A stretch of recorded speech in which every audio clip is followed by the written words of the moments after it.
শিক্ষার্থী, আজকে আমরা কারকের করণ কারক দিয়ে শুরু করব। শুরুতে আমরা কি আলোচনা করব? করণ কারক। করণ কারক অর্থাৎ কোনো যন্ত্র বা কোনো মাধ্যমে কোনো কাজ যদি করা বোঝায় তাকে আমরা কি কারক বলবো? করণ কারক বলবো।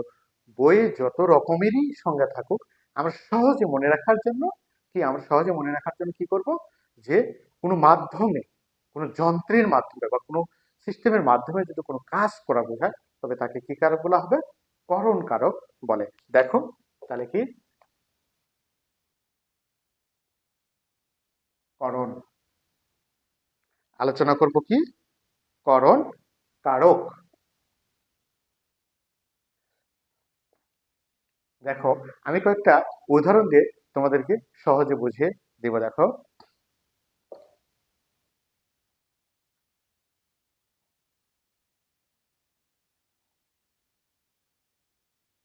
এক নাম্বার, তাহলে কি কোনো মাধ্যম বা কোনো প্রক্রিয়ার মাধ্যমে যদি আমরা কোনো কাজ করে থাকি তাকে কি কারক বলা হবে?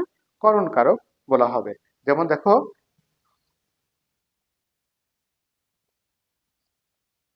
ছাত্ররা বল খেলে। দুই নাম্বার দেখো,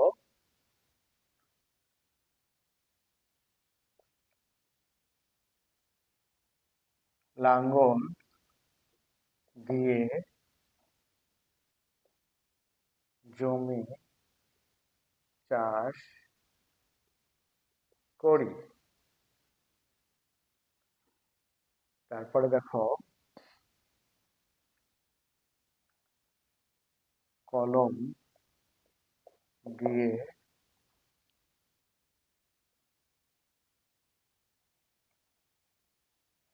লিখি। এখানে দেখো তিনটা বাক্য লিখছি। তাহলে কি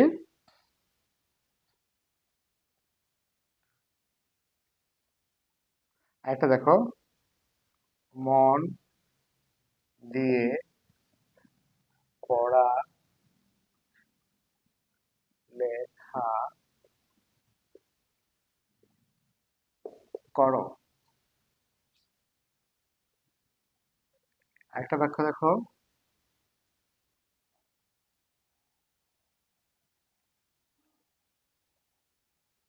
মিনি চামচ দিয়ে ভাত খায়।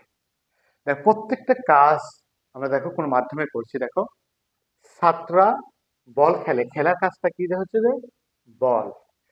তারপরে লাঙ্গল, জমি চাষ করার কাজটা কি? লাঙ্গল দিয়ে। তারপরে কি লেখার কাজটা কি? কলম দিয়ে। পড়ালেখার কাজটা কি হচ্ছে? মন দিয়ে।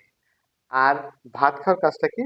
চামচ দিয়ে। দেখো, এখানে প্রত্যেকটা বাক্যে আমরা যে শব্দগুলো নিচে দাগ দিছি সেখানে দেখো কোনো না কোনো মাধ্যমে, উপায় বা সহায়কের মাধ্যমে আমরা কাজটা করছি। তাহলে আমরা সবচেয়ে সহজে যে কোনো মাধ্যমে বা সহায়ক যে উপায় কোনো কাজটা করা হয় তাকে করণ কারক বলা